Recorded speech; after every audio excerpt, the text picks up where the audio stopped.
بسم اللہ الرحمن الرحیم۔ السلام علیکم۔ غم ایک نعمت ہے۔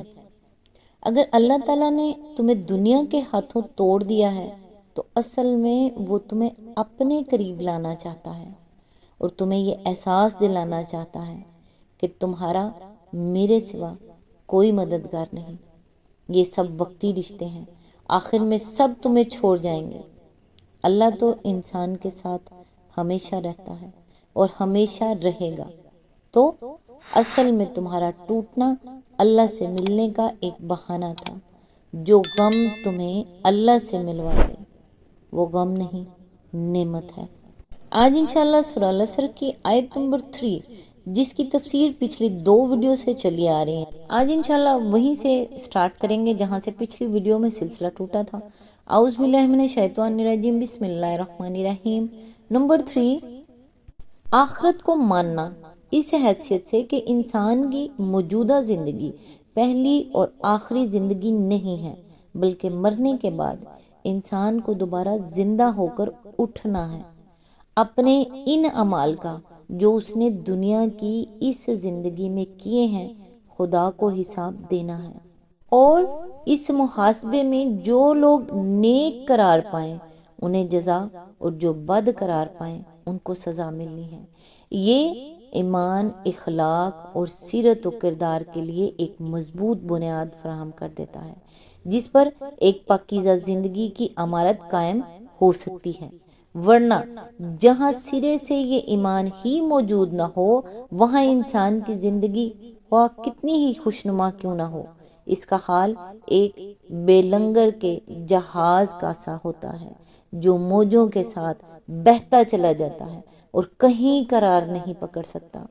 ایمان کے بعد دوسری صفت جو انسان کو خسارے سے بچانے کے لیے ضروری ہے وہ صالحات یعنی نیک کاموں پر عمل کرنا ہے۔ صالحات کا لفظ تمام نیکیوں کا جامع ہے جس سے نیکی اور بھلائی کی کوئی قسم چھوٹی نہیں رہ جاتی، لیکن قرآن کی روح سے کوئی عمل بھی اس وقت تک عمل صالح نہیں ہو سکتا جب تک اس کی جڑ میں ایمان موجود نہ ہو اور وہ اس ہدایت کی پیروی میں نہ کیا جائے جو اللہ اور اس کے رسول نے دی ہے۔ اسی لیے قرآن مجید میں ہر جگہ عمل صالح سے پہلے ایمان کا ذکر کیا گیا ہے، اور اس سورہ میں بھی اس کا ذکر ایمان کے بعد ہی آیا ہے۔ کسی ایک جگہ بھی قرآن میں ایمان کے بغیر کسی عمل کو صالح نہیں کہا گیا ہے، اور نہ عمل بلا ایمان پر کسی اجر کی امید دلائی گئی ہے۔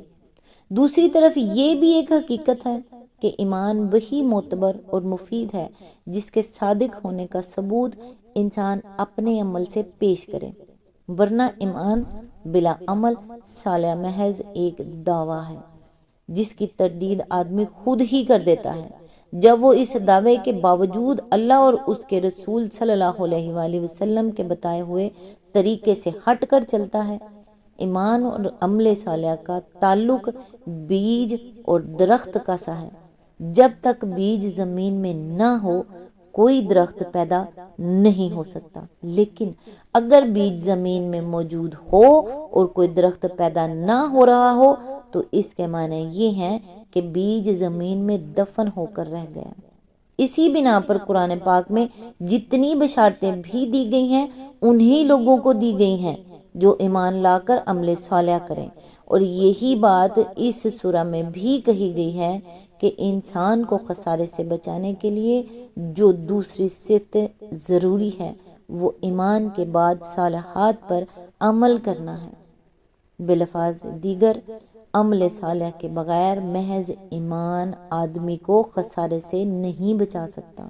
مذکورہ بالا 2 صفتیں تو وہ ہیں جو ایک ایک فرد میں ہونی چاہیے۔ اس کے بعد یہ سورت 2 مزید صفتیں بیان کرتی ہے جو خسارے سے بچنے کے لیے ضروری ہیں، اور وہ یہ ہیں کہ ایمان لانے اور عمل صالح کرنے والے لوگ ایک دوسرے کو حق کی نصیحت اور صبر کی تلقین کریں۔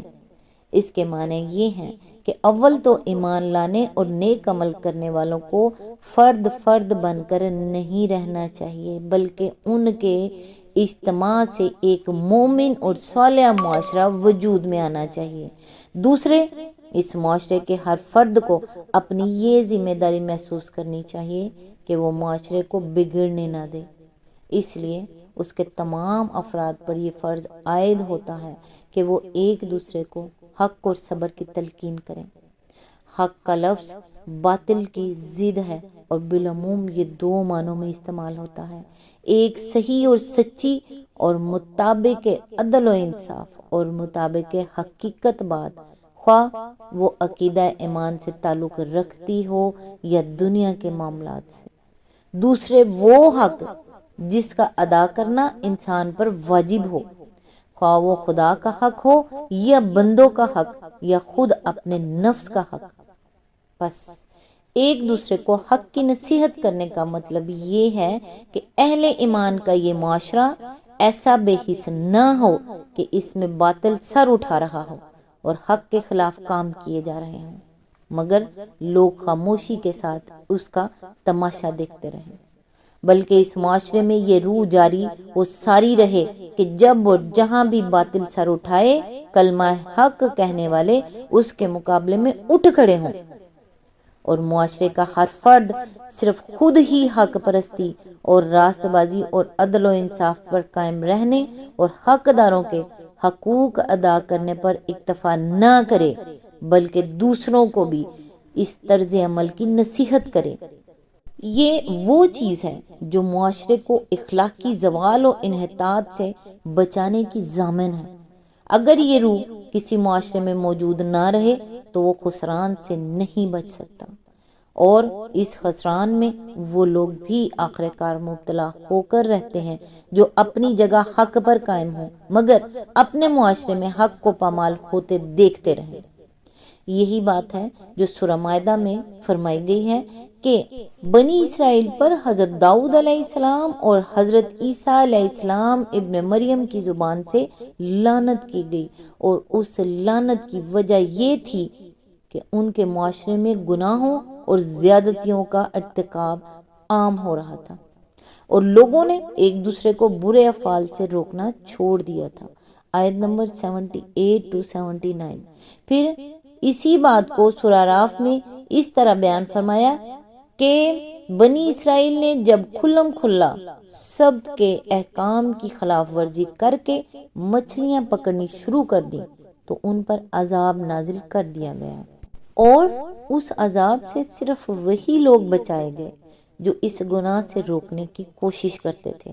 آیات 163 to 166۔ اور اسی بات کو سورہ انفال میں یوں بیان کیا گیا ہے کہ بچو اس فتنے سے جس کی شامت مخصوص طور پر صرف انہی لوگوں تک محدود نہ رہے گی جنہوں نے تم میں سے گناہ کیا ہو۔ آیت نمبر 25۔ اسی لیے امر بالمعروف اور نہی عن المنکر کو امت مسلمہ کا فریضہ قرار دیا گیا ہے۔ سورہ آل عمران آیت نمبر 104۔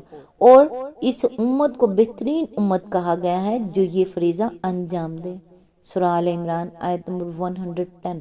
حق کی نصیحت کے ساتھ دوسری چیز جو اہل ایمان اور ان کے معاشرے کو خسارے سے بچانے کے لیے شرط لازم قرار دی گئی ہے وہ یہ ہے کہ اس معاشرے کے افراد ایک دوسرے کو صبر کی تلقین کرتے رہیں، یعنی حق کی پیروی اور اس کی حمایت میں جو مشکلات پیش آتی ہیں اور اس راہ میں جن تکالیف سے، جن مشقتوں سے، جن مصائب سے اور جن نقصانات اور محرومیوں سے انسان کو سابقہ پیش آتا ہے، ان کے مقابلے میں وہ ایک دوسرے کو ثابت قدم رہنے کی تلقین کرتے رہیں۔ ان کا ہر فرد دوسرے کی ہمت بندھاتا رہے کہ وہ ان حالات کو صبر کے ساتھ برداشت کریں۔ مزید تشریح کے لیے ملاحظہ و تفہیم القرآن جلد 6 سورہ دہر حاشیہ نمبر 16، سورہ البلد حاشیہ نمبر 14۔ یہاں سورہ العصر کی آیت نمبر 3 کی تفسیر مکمل ہوئی، بلکہ سورہ العصر بھی یہاں مکمل ہوئی۔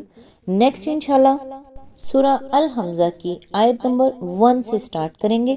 اللہ تعالیٰ سے دعا ہے، اے اللہ پاک، میں تیری نعمتوں کے زائل تیری عافیت کے بدل جانے، تیری اچانک پکڑ اور تیری ہر قسم کی ناراضی سے تیری پناہ چاہتی ہوں۔ اے اللہ پاک، جب تک زندگی ہے ہم سب کے لیے خیر و عافیت والا معاملہ بنا دے۔ اے اللہ پاک، ہمارے سارے معاملات درست فرما دے، ہمارے گھروں میں امن و سکون، پیار و محبت، اتفاق و اتحاد، خیر و برکت اور خوشحالی عطا فرما۔ آمین ثم آمین۔ نیکسٹ ویڈیو تک کے لیے دعا میں یاد رکھیے گا۔ اللہ حافظ۔